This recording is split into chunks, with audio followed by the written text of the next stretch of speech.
नमस्कार, all India news मध्ये आपलं सहर्ष स्वागत. मी नजीर मुलानी, ऑल इंडिया न्यूज.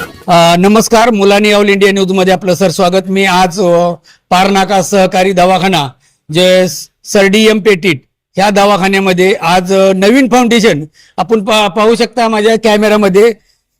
युवा पिढी आज कशा प्रकारे समाजसेवा करत आहे आपण बघू शकता.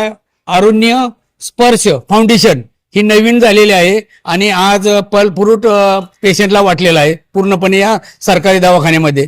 नक्की या जनरेशन मध्ये युवा पिढी यानी 20 ते 25च्या वयात गटामधील आज पहिल्यांदाच आज फाउंडेशन हे जनरेशन मध्ये आलेले आहे आणि नवीन पिढी कशा प्रकारे ह्या फाउंडेशनच्या मार्फत वळली आहे आणि खरोखरच समाजसेवा काय आहे आपण जाणून घेऊया त्यांच्या माध्यमातून. तर साहेब आपल्याला मुलानी ऑल इंडिया न्यूज मध्ये आपलं सर स्वागत आहे. आपण जे अरुण्य स्पर्श फाउंडेशन जे नवीन चालू केलेलं आहे आणि खरोखरच फाउंडेशन मी सर्व प्रकारे बघितली, पण आज जे युवा पिढीमध्ये आपण पहिल्यांदाच उतरला आहात 20 ते 25 वयाच्या गटामध्ये.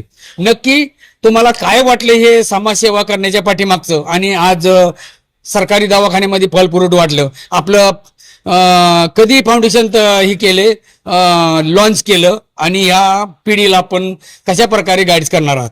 ओके, धन्यवाद सर. तुम्ही आमच्या न्यूज आम्हाला प्राधान्य देऊन तुम्ही आमच्यासाठी टाइम स्पेंड केला म्हणून.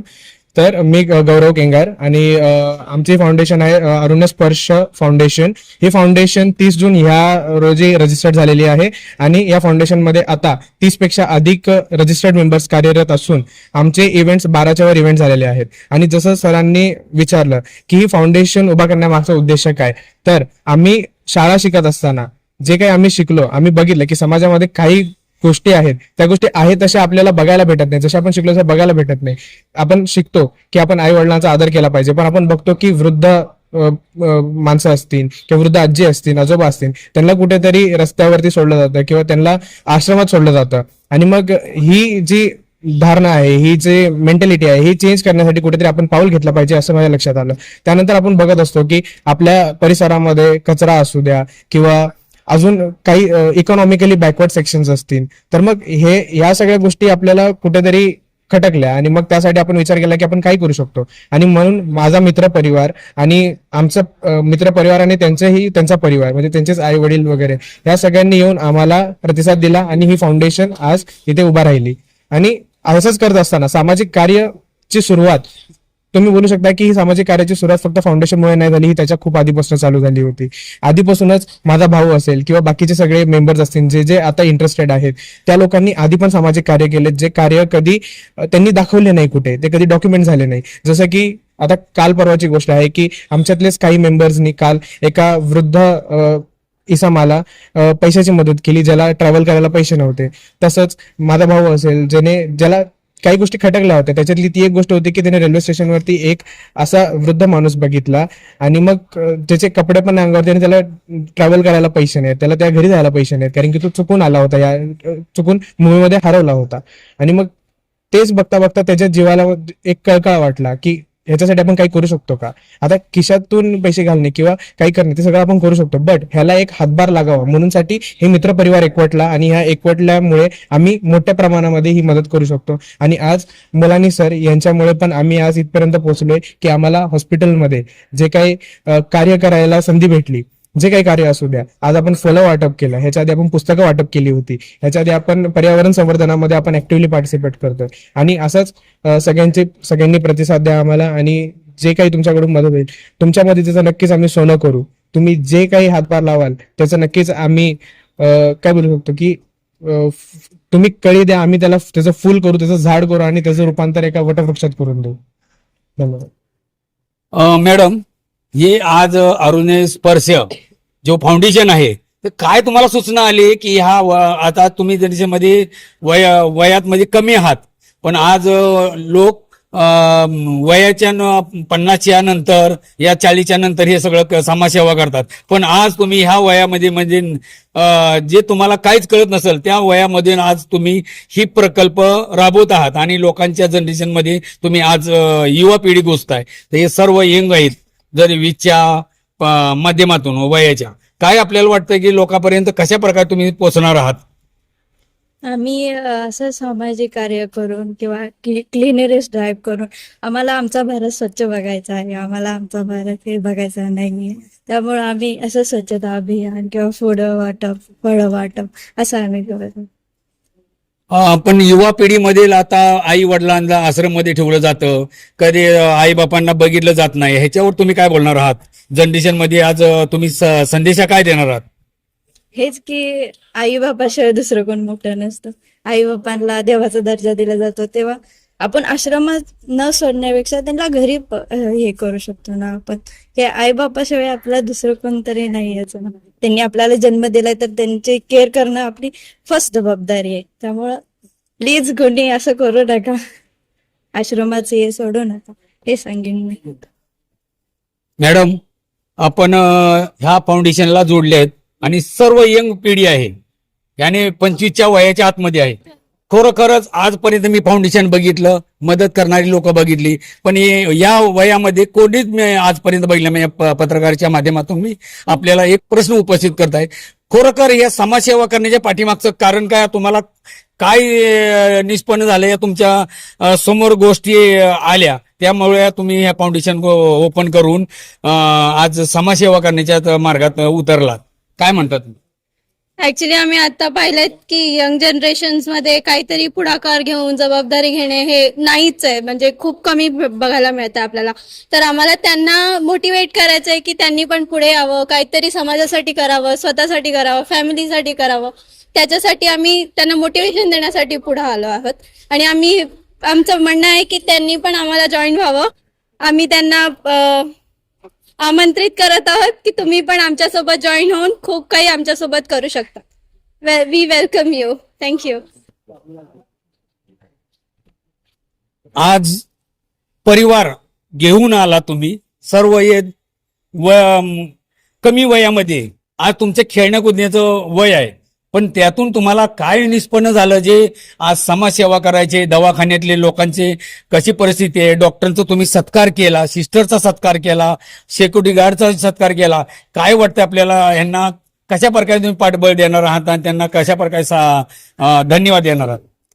डॉक्टर लोक आणि सिस्टर लोक करते ते तर काम अमूल्यच आहे, त्याला काय मोल नाही, त्यांचा सत्कार झालाच पाहिजे. परत राहिला आपला विषय, आता आम्ही तरी युवा पिढी आहे म्हटल्यावर आपल्याला हे सगळ्या गोष्टीत थोडं थोडं लक्ष घातलं पाहिजे आतापासूनच.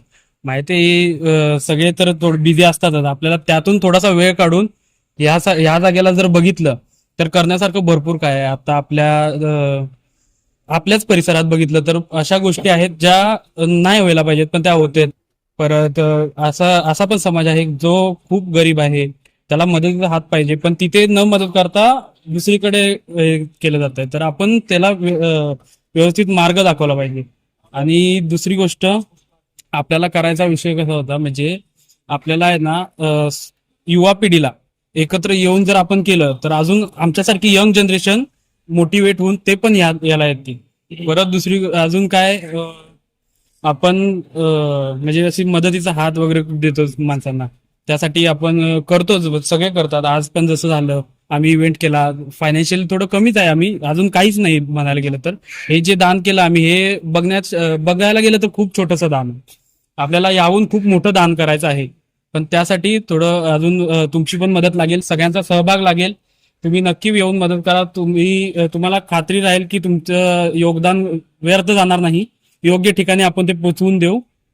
आणि अजून बोलायला गेलं तर भरपूर आहे, पण मग आता या डॉक्टर ह्या ठिकाणी आज वाटप केलं, आता याच्या पुढचा तुमचं कशा प्रकारे तुम्ही समाजसेवा करणार आहात, लोकांपर्यंत संपर्क साधणार आहात? समाजसेवा म्हणायला गेलं तर असं की आपण आता रुग्णांना हे केलं, जर आपल्याला अशीच प्रतिसाद भेटत राहिला सगळ्यांकडून तर आपण जर महिन्याला करू, रुग्णांना एक मदतीचा हात देऊ. आता सरकारी दवाखाना झाला, परत वृद्धाश्रम झालं, वृद्धाश्रम मध्ये पण आम्ही भेट देणार आहेत काही दिवसात. परत आपले झेडपी स्कूल झालं, झेडपी स्कूल बघायला गेलं तर गरिबांसाठी एक म्हणजे सपोर्ट आहे, पण तिथेच ते झेडपी स्कूल आजकाल बंद होत चालले. त्याच्यासाठी आपण जरा पाठिंबा दिला पाहिजे. परत अजून योगदान राहिलं तर अजून पर्यावरण स्वच्छ ठेवलं पाहिजे. आपण आज बघायला गेलं आपण दान केलं, पण प्लॅस्टिक जरा पण आपण युज केलेला नाहीये, कारण आपल्याला पर्यावरण वाचवायचं. आपणच जर यंग युवा पिढीने पुढे केलं तर पुढची जनरेशन चांगली निघेल, म्हणजे पर्यावरण वगैरे सगळं सांभाळेल. अजून आहेत भरपूर घटक आहेत.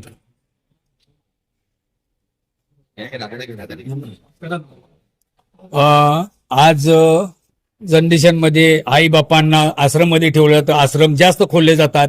तर ह्या आश्रमच्या माध्यमातून आपण काय बोलणार आहोत? आज तुम्ही ह्या क्षेत्रामध्ये उतरलात, तुम्ही काहीतरी बघितलं असाल, त्यामुळे तुम्ही हे फाउंडेशन चालू केलं. आणि तुमची वय जे बघावं खेळण्या कुदण्याचं वय आहे, त्या वयामध्ये तुम्ही एक समाजसेवा आणि जनतेला जागृत करण्यासाठी जे व्यसनमुक्त करण्यासाठी या व्यसन करणाऱ्या लोकांना आणि आईबापांना न बघण्याच्या माणसांना काय आपण संदेश देणार आहात?